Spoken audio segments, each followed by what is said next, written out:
जय माता दी दोस्तों। माता रानी आप सभी पर अपनी कृपा दृष्टि बनाए रखें। हमारे शास्त्रों में वर्णन है कि अमावस्या की तिथि पितरों को मुक्ति दिलाने और उन्हें प्रसन्न करने वाली तिथि होती है और अमावस्या तिथि के स्वामी पितृदेव माने गए हैं। हर तिथि के कोई ना कोई स्वामी, कोई ना कोई देवी देवता होते हैं। इस दिन पितरों का श्राद्ध और पूजा किए जाने की परंपरा है। अमावस्या के दिन व्रत रखकर पवित्र नदी में स्नान कर फिर पिंड दान करना चाहिए। जिन जातकों की कुंडली में पितृदोष हो उन्हें अनिवार्य रूप से अमावस्या के दिन कुछ नियमों का पालन करना चाहिए। प्रिय श्रोताओं, आज के इस वीडियो में आप जानने वाले हैं साल 2025 में फाल्गुन अमावस्या के बारे में, जो कि हिंदू वर्ष के अनुसार साल की दूसरी अमावस्या होगी। और सबसे विशेष बात, इसी अमावस्या पर इस बार साल का पहला सूर्य ग्रहण भी लगने जा रहा है। तो ऐसे में अमावस्या का व्रत और स्नान दान कब किया जाएगा और इस दिन जो ग्रहण लगने जा रहा है तो वह भारत में दिखाई देगा या नहीं देगा, उसका सूतक समय क्या रहेगा। साथ ही आपको बताएंगे कि गर्भवती महिलाओं को क्या सावधानी बरतनी चाहिए और कौन सी गलतियां उन्हें इस समय नहीं करनी चाहिए, क्योंकि ग्रहण वह अवस्था होती है जिसमें गर्भवती महिलाओं को अपने गर्भस्थ शिशु की रक्षा के लिए कई विशेष उपाय करने की आवश्यकता होती है। तो साथ ही हम आपको बताएंगे वह 6 भाग्यशाली राशियां कौन सी है जिनकी इस फाल्गुन अमावस्या से किस्मत चमकने वाली है। इसकी जानकारी भी आज की इस वीडियो के माध्यम से दी जाएगी। दोस्तों, इस वीडियो को बनाने का उद्देश्य हमारा यह है कि आपको सही जानकारी प्राप्त हो सके कि आने वाली फाल्गुन अमावस्या पर ग्रहण है या नहीं, क्योंकि ऐसे कई वीडियो बने हुए हैं जिनमें यह जानकारी चल रही है कि आने वाली फाल्गुन अमावस्या पर ग्रहण लगने वाला है। तो आप घबराएं नहीं, आपके इस प्रश्न का सही उत्तर आपको इस वीडियो में जरूर मिलेगा, वो भी पंचांग के आधार पर कि इस फाल्गुन अमावस्या पर कोई ग्रहण लग रहा है या नहीं। साथ ही आपको बताएंगे कि साल 2025 में ग्रहण कब कब लगेगा। तो दोस्तों, वीडियो में आगे बढ़ने से पहले कृपया कमेंट बॉक्स में जय माता दी अवश्य लिखें। साथ ही अगर आप भी अपने जीवन में भगवान भोलेनाथ की कृपा पाना चाहते हैं तो वीडियो को लाइक करके चैनल को सब्सक्राइब करें और कमेंट बॉक्स में ओम नमः शिवाय हर हर महादेव जरूर लिखें। तो दोस्तों, फाल्गुन की अमावस्या तिथि प्रारंभ हो रही है 27 फरवरी 2025 को सुबह 8:54 पर और अगले दिन सुबह 6:14 पर समाप्त होगा। वहीं 27 फरवरी 2025 को फाल्गुन अमावस्या मनाई जाएगी।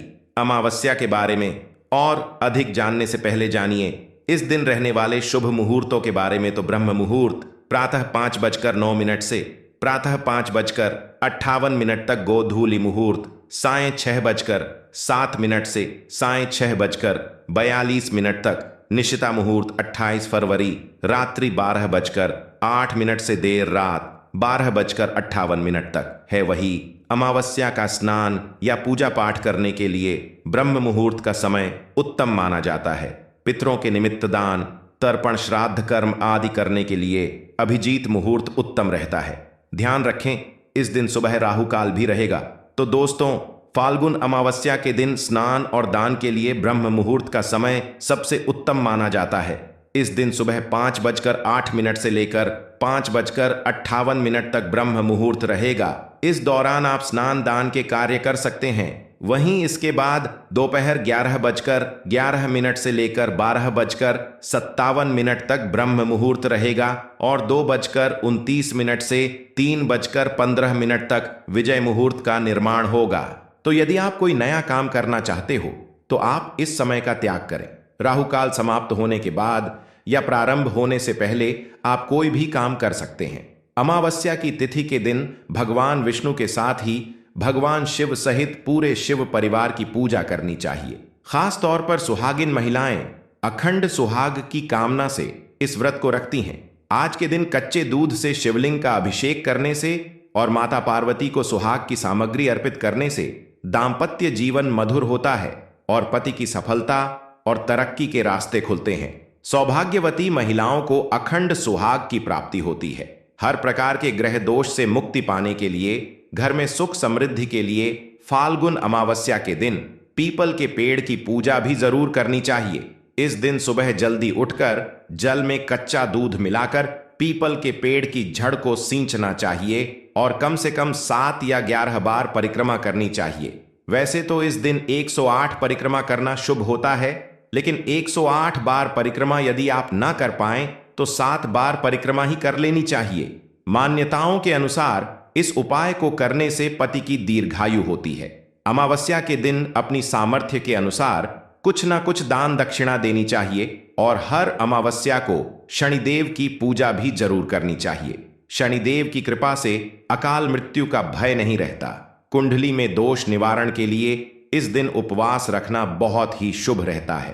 पितरों के निमित्त दान तर्पण आदि का कार्य इस दिन जरूर करना चाहिए। इस पवित्र दिन में अधिक से अधिक दान और ध्यान करना चाहिए।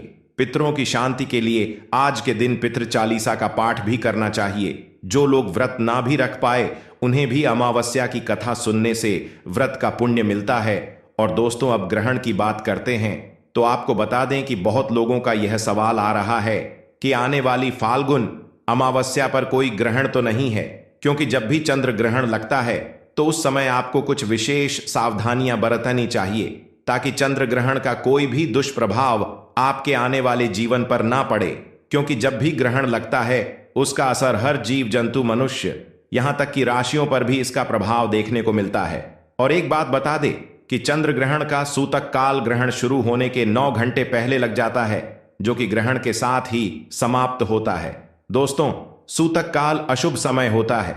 इस दौरान भी कई विशेष सावधानियां बरतनी होती हैं। देखिए, सूतक के समय में आपको खाना पीना नहीं चाहिए और ना ही ग्रहण के दौरान खाने की अनुमति होती है। लेकिन सूतक और ग्रहण का समय काफी लंबा होता है, इसलिए इतने समय तक भूखा रहना सबके लिए संभव नहीं होता है। इसलिए ग्रहण का सूतक लगने से पहले अपने खाने की चीजों में कुछ घास या तुलसी पत्ता ढाल लेना चाहिए। इससे आपका भोजन ग्रहण के प्रभाव से सुरक्षित रहता है। बस इस बात का ध्यान रखें कि जब ग्रहण समाप्त हो जाए तो खाने की चीजों से यह पत्ते आपको निकाल देना चाहिए और ग्रहण समाप्त होने के बाद ताजा भोजन बनाकर खाना चाहिए। परंतु जो गर्भवती महिलाएं हैं, बुजुर्ग हैं, बच्चे हैं, अगर उन्हें आवश्यकता होती है तो वे ग्रहण के बीच में भी खा सकते हैं, क्योंकि गर्भवती महिलाएं अधिक समय तक भूखी ना रहे। उनका जो गर्भस्थ शिशु है उसके लिए हानिकारक हो सकता है। उन्हें समय समय पर कुछ न कुछ खाते रहना चाहिए तो वह खा सकती हैं।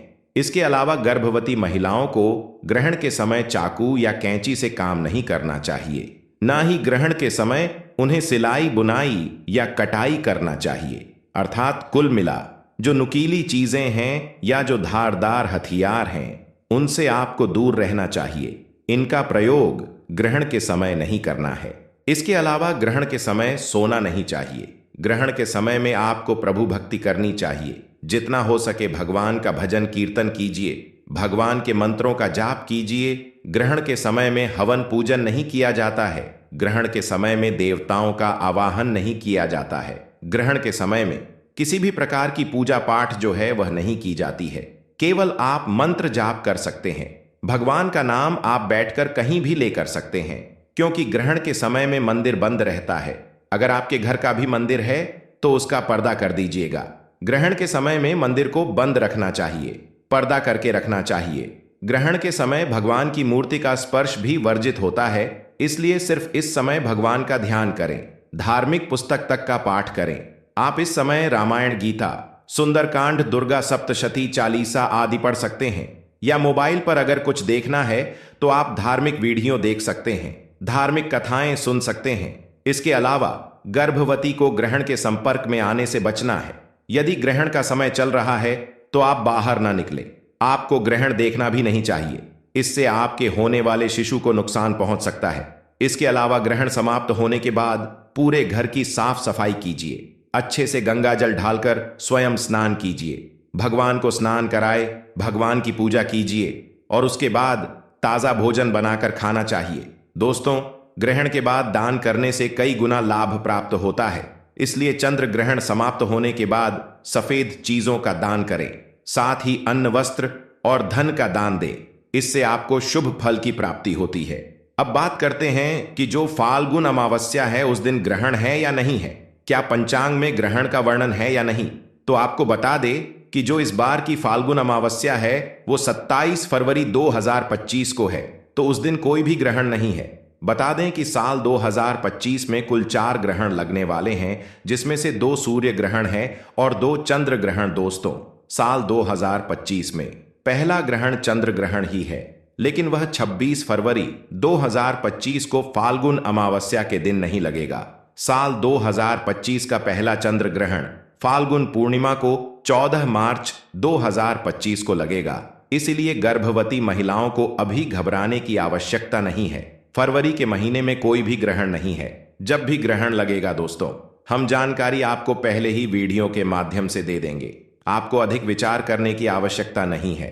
जब ग्रहण हो तो जो नियम हमने बताए हैं उनका आप पालन कीजिएगा। वही अब बात करें राशियों की, जो इस फाल्गुन अमावस्या पर कुल 7 राशि वाले जातकों की किस्मत के तारे बुलंद होने वाले हैं। यह जातक धन से मालामाल होने वाले हैं। शिव जी की विशेष कृपा दृष्टि कुछ जातकों पर बरसने वाली है। क्या आप भी उन खुशकिस्मत लोगों में से एक है? जानने के लिए इस वीडियो को आखिर तक जरूर देखें दोस्तों। आइए जानते हैं पहली खुशकिस्मत राशि कौन सी है। सबसे पहली राशि है मेष राशि। मेष राशि के जातकों पर इस काल में अपार शिव कृपा बरसने वाली है। आपके रुके कार्यों में एक बार पूर्ण मुक्ति मिलेगी। इस राशि के जातक अपने भविष्य के बारे में कुछ महत्वपूर्ण निर्णय ले सकते हैं।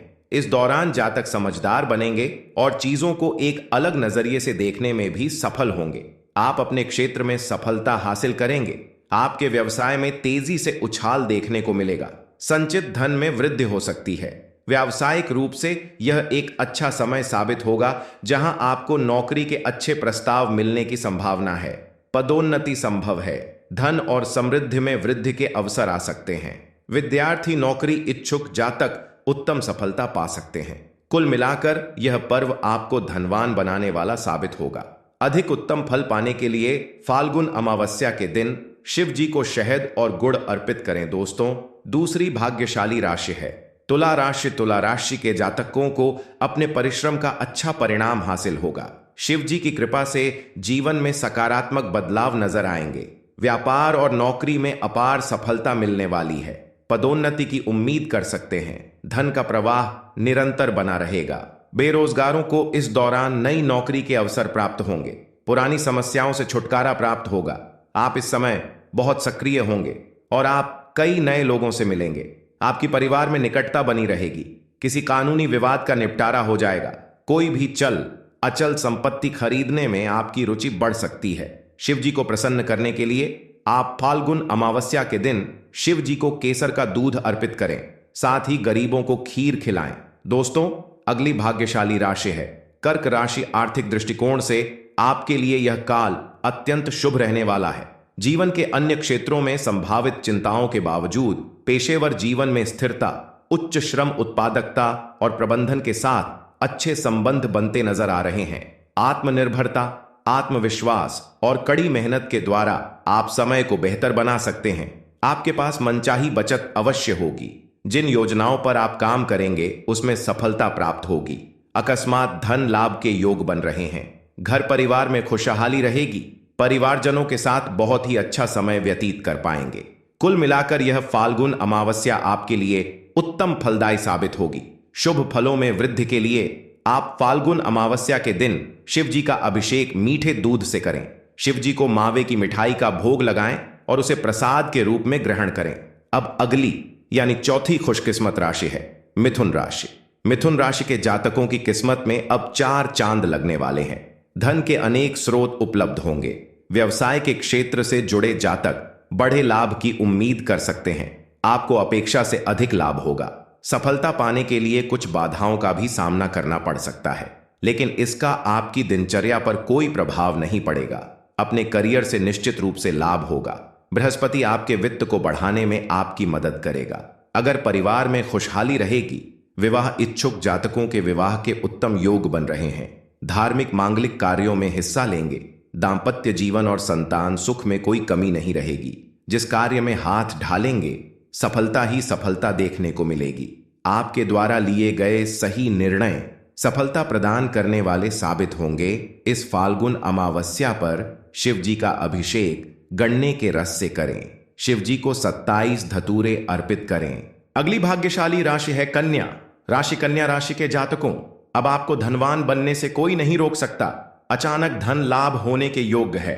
जमीन जायदाद के मामलों में सफलता मिलेगी। शनि मंगल बुध और शुक्र का एक साथ उपस्थित होकर चतुर्ग्रह योग का निर्माण करना कन्या राशि के जातकों को आय के नए स्रोतों से अच्छा लाभ अर्जित करने में सफलता देगा। सामाजिक क्षेत्र में आपकी स्थिति में वृद्धि होगी।